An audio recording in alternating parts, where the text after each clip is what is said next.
মুখ্যমন্ত্ৰী আত্মনিৰ্ভৰ আঁচনি নিউ এটা আপডেট লৈ আহিছোঁ। সেইটো আপডেট হ'ল আপোনালোকে যদি আত্মনিৰ্ভৰ আঁচনিত আবেদন কৰিছে তেনেহ'লে কিন্তু আপোনালোকে লাভ কৰিব ৭৫,০০০ টকা ডাইৰেক্ট একাউণ্ট কিন্তু সোমাই যাব। যদি আপোনালোকে আত্মনিৰ্ভৰ আঁচনিত আবেদন কৰিছে, যিসকলে কিন্তু আত্মনিৰ্ভৰ আঁচনিত আবেদন কৰিছে খালি কিন্তু ২৫,০০০ নাম ভেৰিফাই হৈ গ'ল।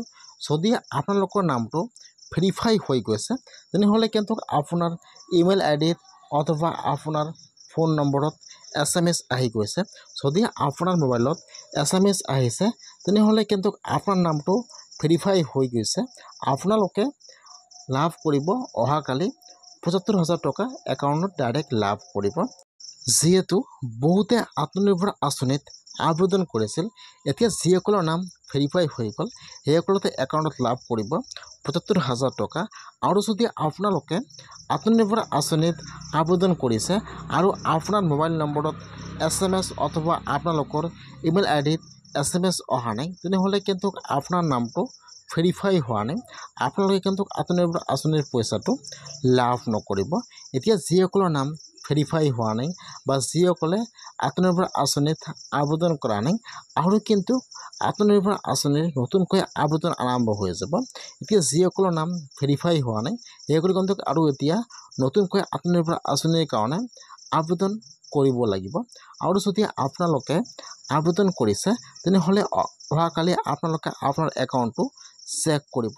তাত কিন্তু আপোনাৰ একাউণ্টত ৭৫,০০০ টকা ফাৰ্ষ্ট কিস্তি সোমাই যাব আৰু কিন্তু ছেকেণ্ড কিস্তিত লাভ কৰিব ২৫,০০০ টকা।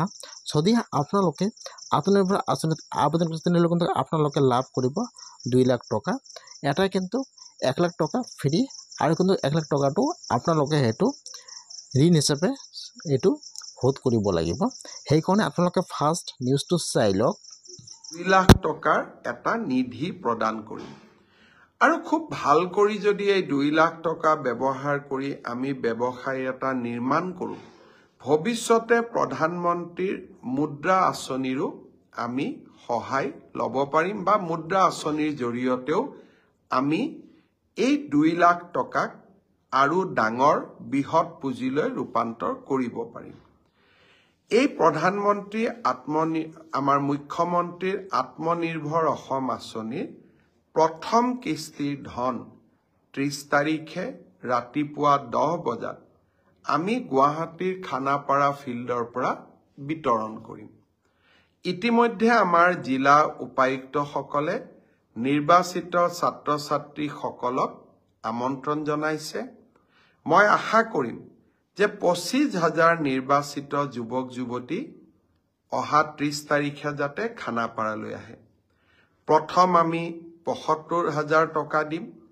৩ দিনীয়া প্ৰশিক্ষণটো সমাপ্ত হোৱাৰ লগে লগে আমি আৰু ২৫,০০০ টকা নৱেম্বৰ মাহৰ ভিতৰতে এই যুৱক যুৱতীসকললৈ আগবঢ়াম। পৰৱৰ্তী এই ১ লাখ টকা কেনেকৈ ভাল কৰি ব্যৱহাৰ কৰিছে তাৰ ওপৰত ভিত্তি কৰি আমি পৰৱৰ্তী সময়ত আৰু ১ লাখ টকা যুৱক যুৱতীসকলক আমি দিয়াৰ ব্যৱস্থা কৰিম। বহুতে মোক সোধে টকাটো ঘূৰাই দিব লাগিব নেকি?